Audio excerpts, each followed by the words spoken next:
Y para que Bolivia sepa que no está sola, a partir, ¿qué hora es?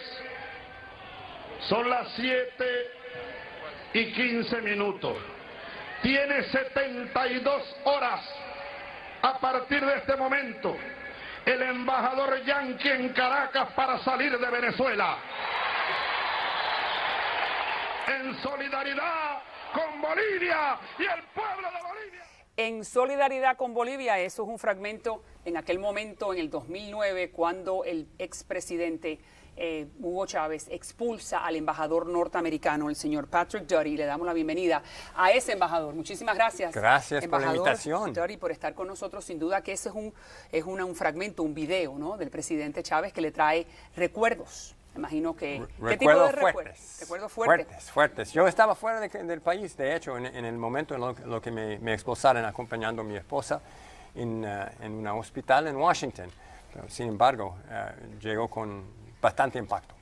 Y cuando usted escucha la noticia en Washington con su esposa que usted está expulsado y que tiene 3 días para salir, que en realidad ya había salido, pero estaba en licencia, ¿usted qué piensa, embajador?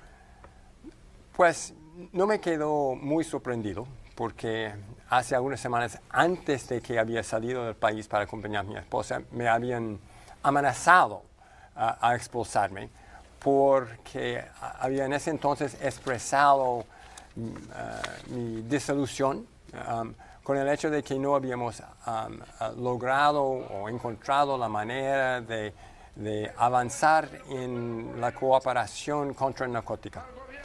Lo que considerábamos en ese entonces muy importante. Fíjese que todavía la Casa Blanca en este momento considera que Venezuela, y lo anunció hace unos pocos días, no coopera grandemente con la lucha en contra del narcotráfico. En absoluto. Entonces, a usted lo expulsan en este momento. 9 meses después, sin embargo, el presidente Chávez permite que usted regrese, 9 meses después, y usted logra terminar su mandato hasta julio, en ese momento, hasta el 2010. Exactamente. Correcto. Entonces, después de usted, no ha habido embajador en Venezuela. Lamentablemente. Porque el señor Palmer, que fue nombrado por el presidente Obama, no es del agrado de Caracas y por lo tanto no hay embajador. Y entonces la pregunta para la persona que no entiende muy bien esto de diplomacia, embajador, es cuando no hay un embajador, ¿cuáles son las consecuencias? Pues, particularmente relevante en este caso en Venezuela, hay embajada todavía. Sí. Hay embajada. Hay cónsul. Hay cónsul, hay una sección que hacen visas. Comercial, ¿no? Hay una sección comercial, hay funcionarios de todo índole, pero no hay el representante personal del presidente. Y a mí me parece lo que se pierde ese canal de altísimo nivel que puede hablar por parte de todo el pueblo y gobierno de los Estados Unidos directamente al gobierno y pueblo de Venezuela. Y entonces cuando ese canal no está, deme un ejemplo donde las cosas se traban por no haber ese canal.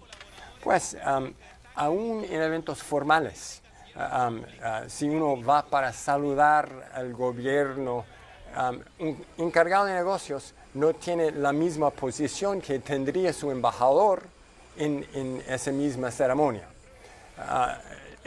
Típicamente diplomáticos están muy sensitivos en cuanto a los niveles. El protocolo afecta con quién se puede hablar. Es mucho más difícil mantener el nivel de conversación que particularmente 2 países como Venezuela y los Estados Unidos necesitan mantener para solucionar problemas. Que en este momento no existe. Vamos entonces a hablar. Usted está durante la época de Bush, un periodo donde la época de Obama, embajador. Sabemos que durante ese periodo que estaba usted, el expresidente Chávez ataca fuertemente al presidente Bush. Sabemos que en algún momento le dijo Mr. Danger, otras veces le dice que olía a sulfuro o azufre, quiero decir, le llamaba el diablo, una cantidad de insultos. La pregunta es entonces, dentro de la embajada norteamericana en Caracas, ¿no retumbaban las paredes cuando usted escuchaba eso? Dígame cuál es la impresión cuando el presidente del país donde usted está destacado dice eso sobre su presidente. Exacto, pues, al nivel personal, me sentía, a todos los niveles. Al nivel personal me sentía hasta cierto punto ofendido. Como profesional me sorprendió. No había escuchado ese tipo de ataque a un mandatario por otro mandatario antes. a la misma vez nos correspondía analizar por qué estaba atacándonos en tal manera y qué significaba ese lenguaje, esa retórica en cuanto a la relación. Y eso está muy bien. ¿Qué significaba? Entonces la pregunta es, desde el punto de vista de la comunicación entre la Cancillería, que es el Departamento de Estado, y ustedes en Caracas, ¿qué tipo de comunicación hay? ¿Cómo respondemos? Si vamos a responder. Explíquele un poquito al público qué ocurre cuando hay ese tipo de insultos. Pues muy pocas veces reaccionamos a través de canales diplomáticos sobre insultos, reaccionando diciendo que consideramos ese tipo de comentario inapropiado, sí, pero lo que siempre nos motivaba en ese entonces, cuando yo estaba ahí, era el esfuerzo de tratar de encontrar la manera de recomponer relaciones entre los dos países, porque o sí, por todas las diferencias, reconocíamos en ese entonces, tal como ahora mismo, que hay relaciones y a mí me parece es poco lógico que hay tanta dificultad en esa relación. Ok, y le voy a preguntar sobre eso, sobre los esfuerzos del gobierno de Bush y de Obama de tratar de llevarse bien con el gobierno de Chávez y ahora de Maduro. Pero regresemos un momentico. Cuando hay ese insulto por parte del presidente donde usted está destacado, ¿hay algún tipo de llamada del embajador al canciller? ¿Hay algún tipo de llamada? ¿Qué es lo que ocurre? ¿Qué hace usted en ese momento? Muchas veces las reacciones van a salir directamente del Departamento de Estado, posiblemente de la oficina del subsecretario para el hemisferio. Depende Usted no hace nada. Usted, no, depende. Usted no llama y dice, oiga.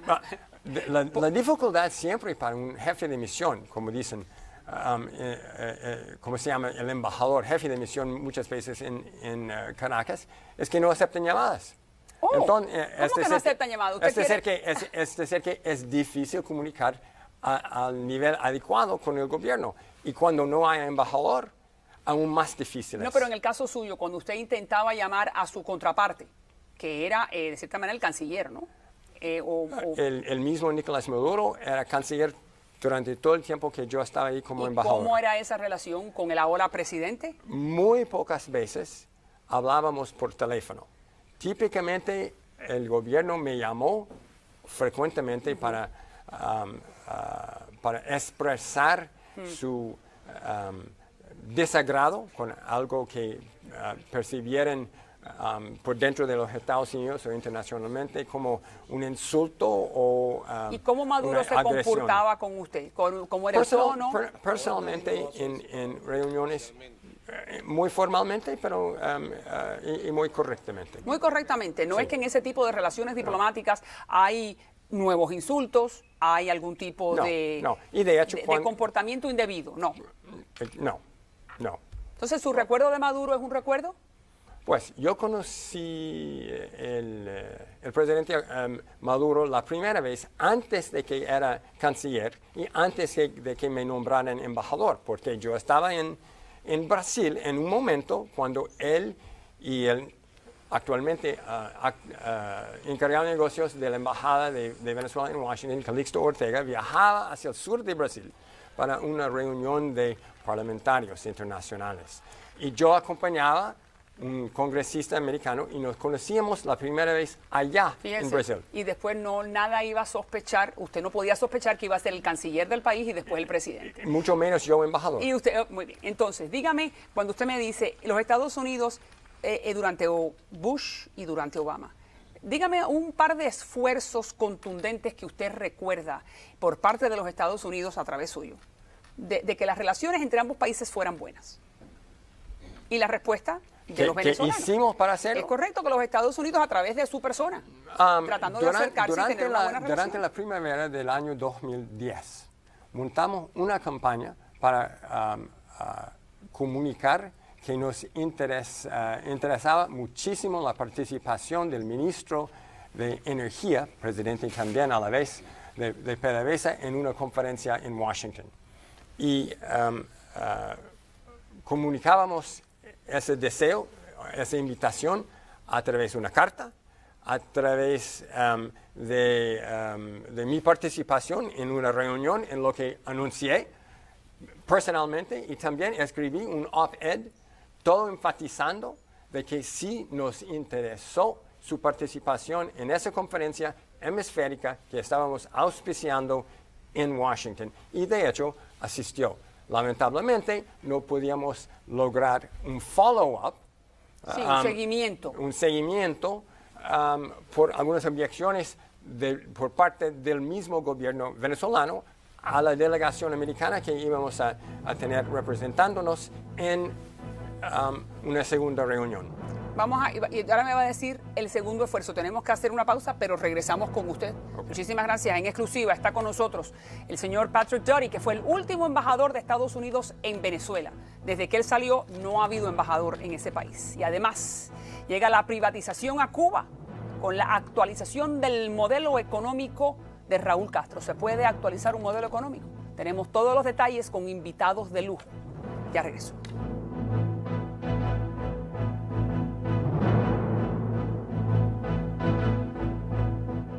Y luego de la pausa, regresamos a María Elvira. Continuamos con el embajador Doty, que es el último embajador norteamericano que estuvo destacado en Venezuela. Después de él no ha habido otro. Estaba nombrado el embajador Palmer, pero Caracas no considera que es de su agrado ese embajador por ciertos comentarios que hizo el embajador Palmer. Por lo tanto, usted fue el último que estuvo en la embajada. Sí. Entonces, nos habíamos quedado en la conversación, el ánimo por parte de los Estados Unidos durante el tiempo en que usted estuvo como embajador, el ánimo por parte de Obama, primero por Bush, después de Obama, de acercarse al gobierno de Chávez. Dígame una anécdota donde usted tuvo al presidente Chávez delante y usted le explicó que los Estados Unidos quieren ser amigos. El día 5 de julio 2008, el mismo presidente Chávez me invitó a hablar un poquito con él frente de algunos diplomáticos y trató conmigo directamente, en frente de otros, su deseo o su disposición de posiblemente reanudar algunas conversaciones sobre cooperación en esa área de contranarcótica. Después... Pero espérese, quédese un poquito. ¿Cómo era Chávez? ¿Era igual de histriónico, era igual de energético? No, en ese caso era después de un evento público en el Día Nacional de Venezuela, okay. Acompañado él en ese entonces por el mismo presidente de Bolivia, Evo Morales. Me invitó a acercarme, hablábamos 5 minutos. Le dije que, por cierto, señor presidente, nos interesa muchísimo, y después tratamos de dar seguimiento a ese gesto por parte del presidente. No nos respondieron. El mismo entonces... Pero usted que no nos respondieron quiere decir que usted después de ese momento... usted tratábamos trató de llamar... a través de los usuales canales diplomáticos de encontrar la forma de ampliar la conversación. El entonces drug czar en Washington, John Walters, sí, a pesar de las insultas que Chávez había hecho antes al presidente, él, siendo parte del equipo del presidente por dentro de la Casa Blanca, ofreció organizar un equipo y viajar a Caracas para continuar la conversación. Pero fíjese, usted solamente me está hablando del tema de la cooperación, drogas. Sí, de drogas, antinarcóticos. Y anteriormente estaba hablando del tema de petróleo. Claro, pero cuando, por ejemplo, si usted me explica, es que usted cuando el presidente Chávez, en todas la participación pública, que nosotros los periodistas lo vimos, él no hablaba de la queja por no la cooperación antinarcóticos, sino porque los Estados Unidos estaban cuestionando su modelo bolivariano, el modelo democrático, el modelo político. Y desde ese entonces, cada vez en cuando, el gobierno nos acusa de tratar de complots y conspiraciones, etc. Pero delante de Chávez, a usted nunca tuvo un intercambio donde el presidente Chávez lo cuestiona o le acusa. La primera reunión que yo tenía con el presidente Chávez lo tratábamos, por ejemplo, del tema del golpe frustrado desde hace años. Él era convencido de que había sido montado o hubo participación de los Estados Unidos. Yo rotundamente lo rechazó. Teníamos esa conversación. Y, por ejemplo, en esa misma anécdota, que después de no haber encontrado una puerta abierta, el mismo senador republicano, Arlen Specter, viajó para Caracas para ver si él, trabajando con nosotros, podía dar un salto a la conversación y no lo logró. Maduro lo recibió, pero el mismo día o esa tarde el presidente Chávez hizo un discurso en lo que nuevamente insultó al presidente Bush. Entonces, lo que usted me está tratando de decir es que independientemente de todos los esfuerzos, ¿no? El esfuerzo o la energía o el interés y el tiempo que usted como embajador norteamericano le pone a acercarse al gobierno del presidente Chávez y de Maduro, usted lo que me está diciendo es que no sintió una respuesta de que le interesaba continuar el tema. A mí me parece el antiamericanismo ha sido una parte, un elemento fundamental al movimiento del presidente Chávez, a su revolución bolivariana. Y eso es a pesar de que los Estados Unidos sigue siendo el parcero comercial más grande del país. Y ahí voy. Entonces, si el presidente Chávez estaba tan disgustado con el gobierno norteamericano porque estaban cuestionando su revolución, entonces, ¿por qué el presidente Chávez seguía vendiendo el petróleo a los Estados Unidos? Y los Estados Unidos le seguían comprando el petróleo. Sí. Hay que recalcar que los Estados Unidos son el mayor comprador de petróleo de PDVSA, ¿no es así? Sí, es absolutamente Y entonces cierto. Dígame por qué. Entonces eso es como una doble moral, un poco de hipocresía política. Por parte de ambos. Lo que diría es que, primero, nos venden petróleo tal como siempre lo han hecho, pero a la misma vez tratan de desarrollar otro mercado, ¿no? Y eso es principalmente China. Claro, pero vamos a aclarar que... Pero todavía no ha alcanzado el nivel de lo que vende a los Estados Unidos. Pero los costos de transporte no es lo mismo enviar un buque a Luisiana que enviarlo a Pekín. Además, gran parte de la capacidad para refinar lo que producen en Venezuela está ubicado por dentro de los Estados Unidos. Y es aún más así ya, dado los problemas han tenido con el mantenimiento de su propia capacidad interna. Dígame, ¿y las petroleras? Entonces, lo que me está diciendo es que la parte comercial se mantenía. Dos temas más. Cuba. ¿Cómo veía los Estados Unidos el hecho de que Cuba tiene una gran influencia política tenía en el gobierno de Chávez y todo indica que lo sigue en el Maduro?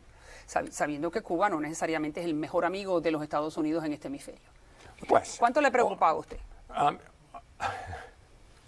Obvio, todo el mundo entiende lo que es la relación entre Cuba y los Estados Unidos. Pero la infiltración cubana en Venezuela, ¿era tan real como algunos la dicen? ¿Usted cómo la palpaba? El mismo presidente Chávez, yo no sé cuántas veces hablaba de Cuba y Venezuela.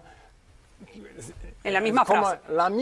Somos la misma cosa. Claro, pero una cosa es hablar y otra cosa es hacer. Por eso le digo.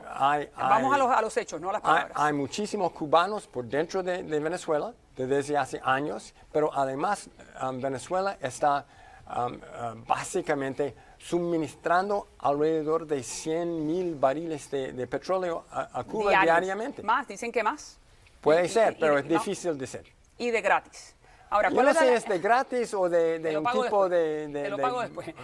No, de pago en asistencia técnica, pero es importante destacar... Efectivamente. Pero es importante destacar que no es que se lo paguen con petróleo, sino también el gobierno venezolano paga $3,000 mensuales por cada médico. Entonces, no entiendo cómo es que le paga con petróleo y también le paga con dólares. Pero bueno, eso... Dígame, embajador...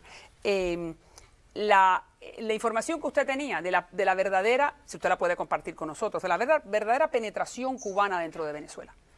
Los cubanos están ahí por todas partes, es decir, que hay una presencia por dentro de la comunidad médica y hay muchísimos consejeros al gobierno. ¿Y los militares? Y se dice que hay militares ahí. Yo personalmente no encontré un militar que yo conocía como cubano. Dígame de la oposición. Yo le hice una entrevista hace muy pocos días al señor Capriles y la pregunta es, lo que Capriles me dice sucintamente en esta entrevista es que para ganar la oposición en Venezuela tiene que ganar por un amplio margen. Entonces, eso es una democracia que no es la tradicional y la típica. ¿Usted cómo la ve? Pues, primero...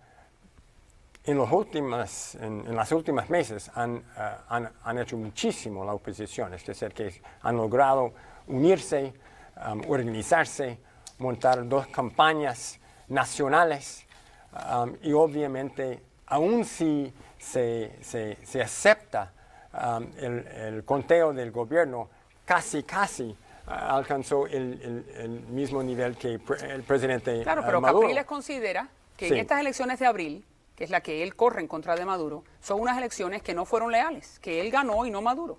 Y que eso se las robaron. Usted, ¿cuál es la información que usted tiene? ¿Usted cree que en realidad no fueron legítimas? Lo que yo había escuchado era que después del día de las elecciones hubo alrededor de 3,000 quejas por irregularidades. Lo que recuerdo es que inicialmente el entonces vicepresidente Nicolás Maduro, al reclamo para un reconteo, él dijo que sí. Y van a abrir, y que van a recontar y abrir los libros. Y hasta nuestra misma subsecretaria o una subsecretaria en Washington dijo que sería una buena idea. Y un día después se echó para atrás. Se echó para atrás. A mí me parece algún tipo de reconteo real en lo que realmente tanto el pueblo como el mundo podía confiar, había fortalecido la democracia ahí.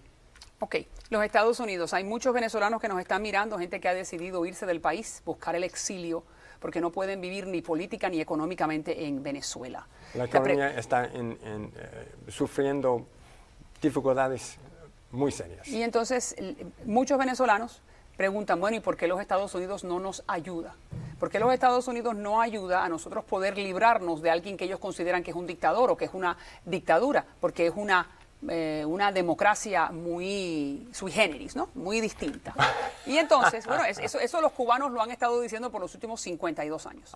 Y entonces la gran pregunta es, ¿los Estados Unidos tienen el deseo, tienen el poder, quieren hacerlo? ¿Es importante para ellos hacer lo que hicieron en Guatemala en el 54 o en la República Dominicana a lo largo de todo el siglo XX? ¿Se puede esperar esa misma acción por parte de los Estados Unidos en el siglo XXI? No. A mí me parece que estamos viviendo en otra época. Y hay organizaciones hemisféricas. Todo el mundo ha firmado esa Carta Interamericana de la Democracia. Pero pocos la cumplen. La firman y pocos la cumplen. Pero déjeme terminar. El hecho es que ya tenemos un hemisferio mucho más independiente. Hay otros actores por dentro del hemisferio y estamos en otra época. Los Estados Unidos como país, además, nunca ha entrado en un país de Sudamérica en esa manera. Conocemos la historia, pero no lo espero nada así en Venezuela, nunca. Nunca, ni en ningún otro país. Por lo tanto, cada pueblo tiene que entonces defender sus propios derechos. A mí me parece que todos tenemos un interés en las organizaciones hemisféricas y en los compromisos que hemos hecho para apoyar la democracia y los derechos humanos, libertad de expresión y de prensa. Gracias, embajador. Sí. Esperemos que los otros países también cumplan y también le pongan ese mismo ahínco a la ONU, a la OEA. Gracias nuevamente. Un gusto.